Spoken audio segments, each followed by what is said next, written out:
Counting down. Hello there, YouTubers. This is a opinionated. This is the one that I was telling you about, and I don't know what you can see and what you can't see on there. I'm going to try to show everything. If it turns out too bad, I'll put the other movie that I just made on anything. It's Pickaroons. Are they bad for your back?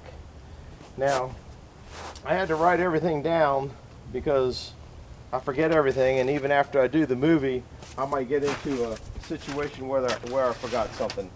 Now, I'm not saying Pickaroons are bad. I think Pickaroons are a good thing. But some of the issues that I see with Pickaroons and people using Pickaroons might be very controversial. I have a lot of Pickaroons. There's one here, there's one here, there's one here, there's another one here. This is kind of like the one everybody's favorite now, so I'll kind of demonstrate that. I have a couple more over here that I guess you can see. And what my point is person that uses a Pickaroon, like me, if I was to use a Pickaroon, you're probably better off reaching down and picking that log up and putting it on your wood splitter. Here's the reason that I'm saying that. If you're using a Pickaroon, when I reach over and bend over like that, I know it's easier on my back to use a Pickaroon. It's real easy to go whap, whap, and then get it up in there, if you get it, and set it up on there. You don't use any of your back muscles. But this is what I'm trying to get my point across here.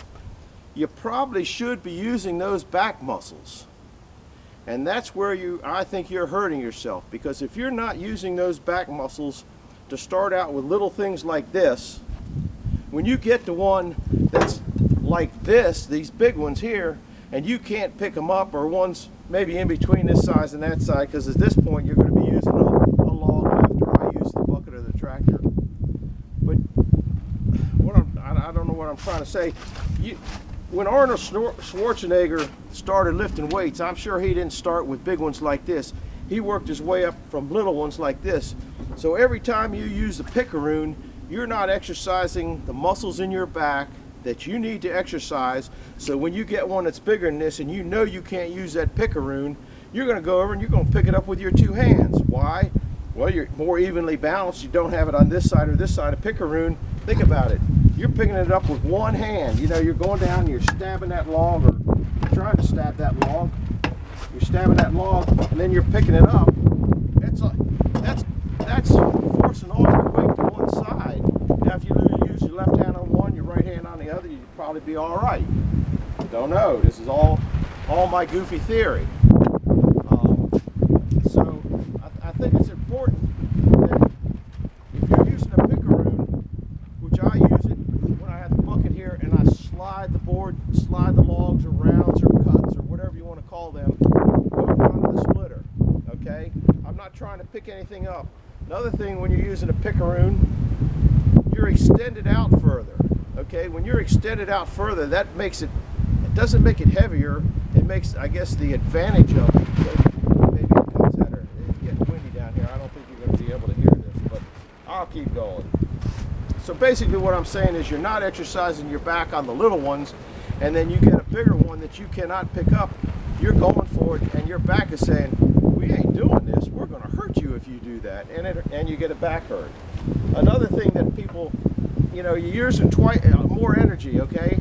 If you just go over and pick this log up, boom, and pick it up on there and put it on your wood splitter, okay? It's going to take the same amount of energy to get that piece from down there to up there. Doesn't matter how you do it. It's going to take the same force. You got to get this now. You got to use your arm, and you got to stab it. Maybe twice, maybe 3 times. Okay, then you got to pick it up. Say you're picking it up here and it falls off. It's going to land on your toe. You're looking for an accident to happen. So I don't like that in that way. You have to use more energy to stab it. Then once you get it up here, you got to have energy to release it. So that's a couple things to think about it. You're always favoring one side. If you favor one side, then you go pick up something that's real heavy. Maybe the side that you're favoring can handle it, and maybe that's why you always hurt your back on the other side. It's never both sides of your back. It's always, oh man, it's this side. Oh man, it's this side. Believe me, I know. I've been there. you're using a whole different set of muscle groups when you're picking it. You got to raise it up higher. It's the same distance, but because you have it on this, you got to raise it up higher sometimes.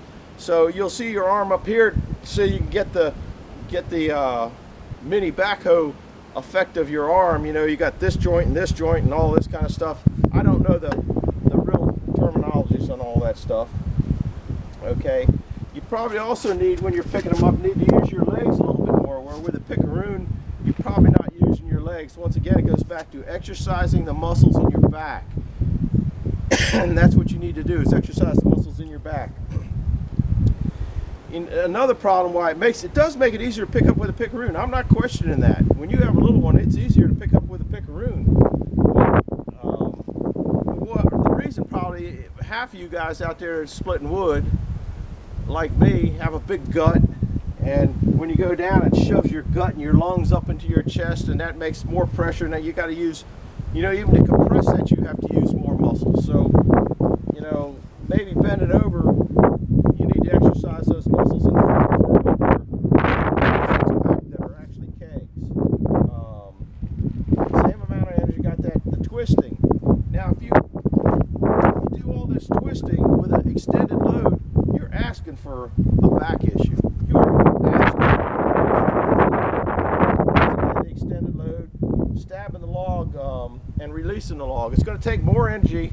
So you go down there and you stab this log and you bring it up.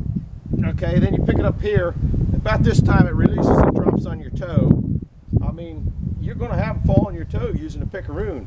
There just ain't no question. Then you have to, you know, like that one, have to work it around to get it off of there. This is just a little light one too. Let's see. You're not going to use the pickaroon on the big logs. You're going to go after it with both hands. You're going to keep it closer to your body. You're going to pick it up with your legs, or however you pick it up, doesn't make any difference. And then you're supposed to actually turn and put it on. I don't turn. I twist. You know, I'm probably the best example of a bad example on doing this. But I've tried to make it easier. You see me work the table. So now when I use a pickaroon, I hit it and drag it. When I use the pickaroon over there to load these into the bucket, I drag them over there or roll them on. I'm not picking them up. You know, once again, the injuries of dropping these sticks on your feet, you're going to drop them. They're going to land on your foot. Rest assured you can keep using a pickaroon. It doesn't make any difference. You use whatever you think is the best. I'm just putting a thought in your head that you're not using your back the way you should. But when you're using that pickaroon, you remember that I told you that it's going to drop on your toe. And when you go hobbling around for 2 days because that pickaroon let loose of that log and it dropped on your toe, remember me. It's kind of be a I told you so. So that's kind of it on the controversial thing. I'll put this in here. That's kind of the areas. I don't know if you can even see it. You don't use all the right muscle groups. You use different muscle groups so your back isn't built up to handle when you go for the big one. You favor one side as opposed to the other. Pushes your lung and your guts up into your chest, so it makes it harder when you do bend over. So I agree that would make the pickaroon easier. You need to use your legs a little bit more, which using your legs and using your back to pick the logs up a little bit more. Same amount of energy to lift it up whether you're using a pickaroon. Well, actually there's more energy when you use a pickaroon because you got to stab the log and you got to release the log. So you're using more energy when you use the pickaroon. Twist with a load, well, you're going to probably twist where you pick it up or twist with a pickaroon. But with a pickaroon, there's a good chance that load is in an extended position. So it's in here we got extended position. Stabbing the log and releasing the log takes more energy than just picking the daggone log up. Big logs you won't use it on, and that's when it gets you into a hurry. You haven't developed your muscles on the littler logs that you're using the pickaroon with, and then when you go get a big log, you're hurting. And then the injuries created by dropping one or two. You only have to drop one every other day on your toe, and you're hating life. So that's it for this one. We'll see you later.